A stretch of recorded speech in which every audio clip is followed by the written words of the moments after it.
Movie के start में हमें क्लेयर नामी एक लड़की दिखाई जाती है जो एक फार्मास्यूटिकल कंपनी में आई है। वो यहाँ एक टेस्ट सब्जेक्ट बन के आई थी।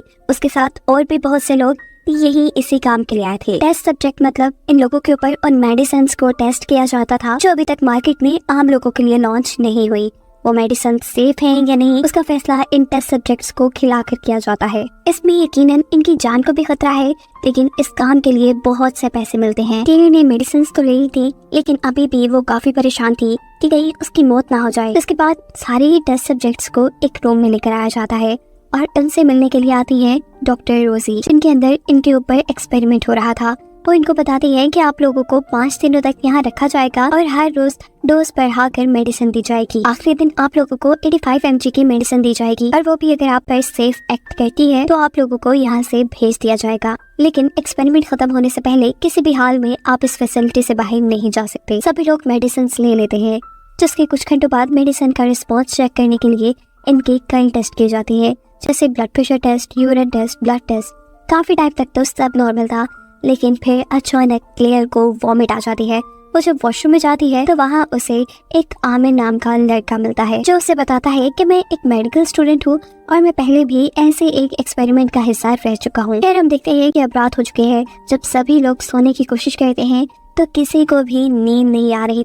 साथ ही सब लोगों को अजीबोगरीब चीजें नजर आ रही थी, यानी हेलुसिनेशंस हो रहे थे। वो लोग पिछले 2 दिन से सोए नहीं थे और अब सबको डर लग रहा था कि कहीं उन्होंने इस एक्सपेरिमेंट का हिस्सा बनके गलती तो नहीं कर दी। सीन कट होकर हमें दिखाया जाता है डॉक्टर रोजी को, जो अपनी हेड अथॉरिटी से बात करते हुए उन्हें बता रही है कि ये मेडिसिन इन टेस्ट सब्जेक्ट्स के सेंट्रल नर्वस सिस्टम के ऊपर इफेक्ट कर रही है। मैंने सभी की MRI रिपोर्ट देखी है। ये असर इतना ज्यादा हो रहा है कि इनकी जान भी जा सकती है। आप लोगों ने मुझे कहा था कि ये मेडिसिन इन्फेक्शन की है, लेकिन ये मेडिसिन इन्फेक्शन की हो ही नहीं सकती। क्या आप मुझे बताएंगे कि ये किस चीज की मेडिसिन है? पर अथॉरिटी वाले उसे मेडिसिन का बताने के बजाय वो टेस्ट सब्जेक्ट के ऊपर डोज बढ़ाने को कह देते हैं और डॉक्टर रोजी को ना चाहते हुए भी कंपनी अथॉरिटीज की बात माननी पड़ती है। जब सभी लोगों के पास इतनी ज्यादा डोज मेडिसिन की जाती है तो सभी डॉक्टर रोजी से सवाल करते हैं कि हमें आज ही क्यों इतनी ज्यादा डोज दी जा रही है, जिस पर डॉक्टर रोजी कहती हैं कि कंपनी ने रूल्स चेंज कर दिए हैं और अगर आज आप लोग ये मेडिसिन ले लेते हैं तो इसके बदले आपको 30,000 यूरो बोनस पे मिलेगा। इतनी बड़ी अमाउंट के बारे में सुनकर ये सब लोग खुशी से पागल होकर झूमने लग जाते हैं। सभी लोग बिना किसी सोच के ये सारी की सारी टैबलेट्स खा लेते हैं। ये लोग 4 दिन हो गए नहीं सोए थे और अब इन्हें नींद भी आ रही थी, लेकिन नहीं भी आ रही थी। इनकी हालत काफी अजीब हो गई थी और रोजी इनकी हालत के बारे में कंपनी अथॉरिटीज को दोबारा बताती है। यहाँ पर अथॉरिटीज मेडिसिन रोकने के बजाय या उनका कोई और ट्रीटमेंट करने के बजाय दोबारा डॉक्टर रोजी को उनकी डोज बढ़ाने को कहते हैं। अब डॉक्टर समझ चुकी थी कि अथॉरिटीज का इरादा नेक नहीं है। ऐसे डोज बढ़ाएंगे तो ये लोग मर भी सकते हैं। डॉक्टर रोजी की सारी बातें आमिर नामी वो मेडिकल स्टूडेंट भी सुन चुका था, जो यहाँ का टेस्ट सब्जेक्ट था। वो डॉक्टर रोजी के यहाँ से जाने के बाद उन टेस्ट सब्जेक्ट के ऊपर होने वाले पूरा एक्सपेरिमेंट और इन लोगों की MRI रिपोर्ट्स वगैरह सब चीजों का डाटा निकाल कर अपनी पेन ड्राइव में रख लेता है। MRI रिपोर्ट देखकर तो वो बहुत घबरा चुका था। उनके दिमाग पर इतना बुरा असर हो रहा था इस मेडिसिन का, ये लोग कोमा में भी जा सकते थे और मर भी सकते थे। जैसे ही डाटा आमिर ने एक दूसरी पेन ड्राइव में कवर किया था, ये खबर कंपनी की अथॉरिटीज को भी हो गई थी और बिना वक्त जाया किए उन्होंने कंपनी में 24 घंटे का लॉकडाउन लगा दिया था। यहाँ क्लियर जो अपनी एक साथी के पास आती है तो उसे देखकर वो घबरा चुकी थी। क्लियर की ये साथी क्योंकि सो गई थी, सोने की वजह से उसकी आंखों में से, उसके कान में से, उसके पूरे मुंह से खून निकलकर वो आखिर मर जाती है। ये सभी लोग अब इस फैसिलिटी से भागने की कोशिश करते हैं, लेकिन कोई भी भाग नहीं पाता। इवन के डॉक्टर रोसी भी दरवाजे में फंसकर मारी जाती है। इन लोगों को यकीन हो चुका था कि अब इनकी जान नहीं बचने वाली। इस टाइम पर आमिर आकर इन सभी लोगों को बताता है कि मैंने डॉक्टर के सिस्टम से हम सबकी रिपोर्ट्स चेक की है। हमें जो मेडिसिन दी जा रही है वो जगाने के लिए है और 4 दिन हो गए हैं हम सो नहीं पाए। हमारा दिमाग हमें सुलाने की कोशिश कर रहा है और ये मेडिसिन जगाने की। और अगर हम इन मेडिसिन को लिए सो गए तो इन मेडिसिन के असर में हमारा दिमाग काम करना बंद कर देगा और हम लोग मर जाएंगे। किसी भी तरह करके हमें सिर्फ 24 घंटे तक जागे रहना है, जिसके बाद दवा का असर कम हो जाएगा, हम यहाँ से निकल पाएंगे और हमारा इलाज हो पाएगा। अगर हम लोग 2-4 दिन के लिए कोमा में चले गए फिर भी हमारे जिंदा रहने के और कोमा से वापस आने के चांसेस ज्यादा है। आमिर यहाँ इसी फैसिलिटी के अंदर से कुछ मेडिसिन ढूंढ कर सभी लोगों को देता है और कहता है कि ये मेडिसिन तभी यूज करनी है जब नींद बिल्कुल काबू से बाहर हो जाए। ये लोग अब अपने आप को मसरूफ करते हुए जागने की कोशिश में लग चुके थे, लेकिन इतनी देर जागने की वजह से इन लोगों को हेलुसिनेशंस हो रहे थे। आमिर को हेलुसिनेशन होता है कि उनकी मरी हुई साथी जिंदा हो गई है और इसके पास आ रही है, लेकिन तभी वो अपने दिमाग को कंट्रोल में ले आता है। एक दूसरे लड़के को भी यहाँ हेलुसिनेशंस होना शुरू होते हैं। उसे किसी अंधेरे कमरे से आवाज आ रही थी, जिस आवाज का पीछा करते करते वो उस अंधेरे में चला गया था। और इस सब के थोड़ी देर बाद दिखाया जाता है कि उसके भी आंखों, कान, मुंह हर जगह से खून निकलते हुए वो मर चुका है। इसका मतलब कि वो इस मेडिसिन के असर में सो गया था, उसके दिमाग ने काम करना बंद कर दिया और उसका दिमाग फटकर वो मर गया। यहाँ क्लेयर जिसे अब नींद आ रही थी वो एक स्टोव पे अपना हाथ चला लेती है ताकि जलन की वजह से